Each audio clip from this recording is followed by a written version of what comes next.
Welcome back, everybody. It's time to check in with my girls 1 week after I gave everybody in here their summer haircut. Pretty severe toppings on 3 levels that they have. And this is what happened in 1 week. So I felt bad, especially for this one, because it ultimately lost one of its heads. And this is my runt of the family so far, and its leaves have never looked healthy from the get-go. They just have a completely different size, smaller, and a bit shriveled. And I said from the get-go, this one has struggled to be a strong one. On the other hand, the size of the fan leaves on this one just blow me away. I'm going to put my hand in there. Look at, they're fat. Generally in the past, fan leaves are big, but they tend to grow out in odd numbers, like 5, 7, 9, etc. This one has incredibly large fan leaves as well. It's my indica.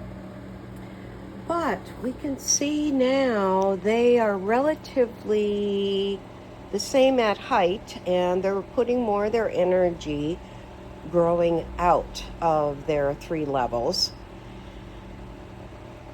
So what have I been doing in the last week?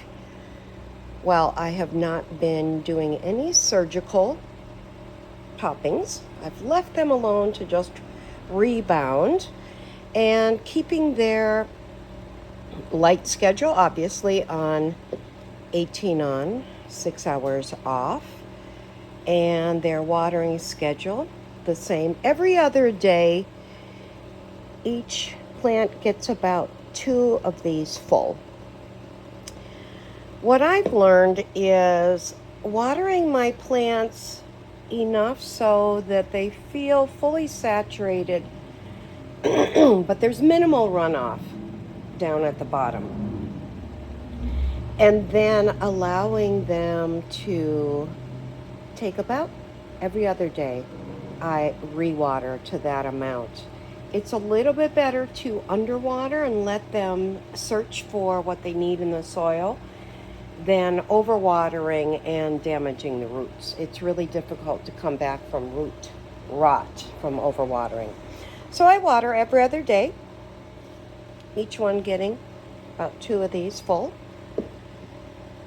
And also you can see what I'm doing in terms of why I added these zip ties on most of my containers, because that's become my way of, let's go over here to this one, see if I can give you an idea of what I'm doing with these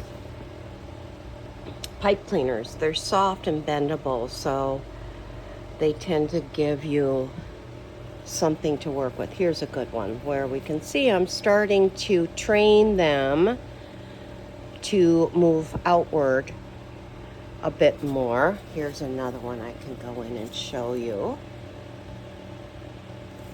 so that they grow out onto my screen of green. Yeah, scrog. Thank you. Somebody corrected me. Sea of green versus scrog.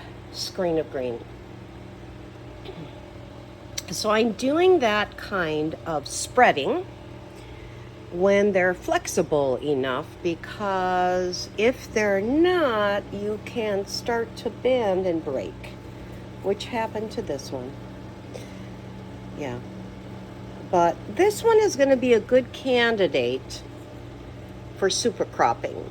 And we'll talk about that when I get to it. I'm actually going to film that when we do a super cropping of this girl. But she's very slow to spread out, especially her lower ones. But I'm working with her, getting them to spread. It also gives them room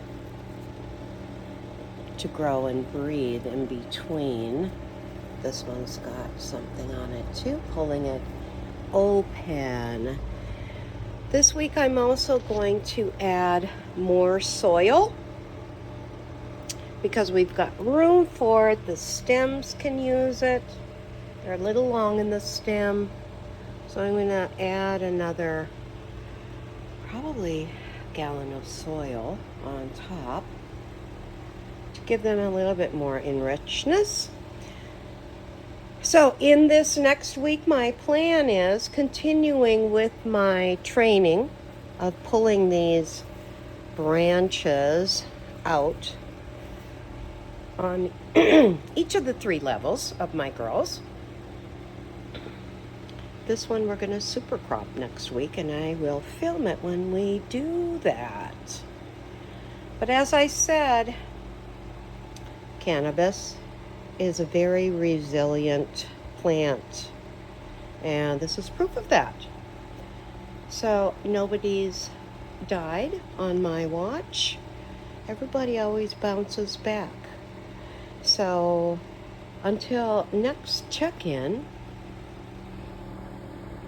grow your own cannabis.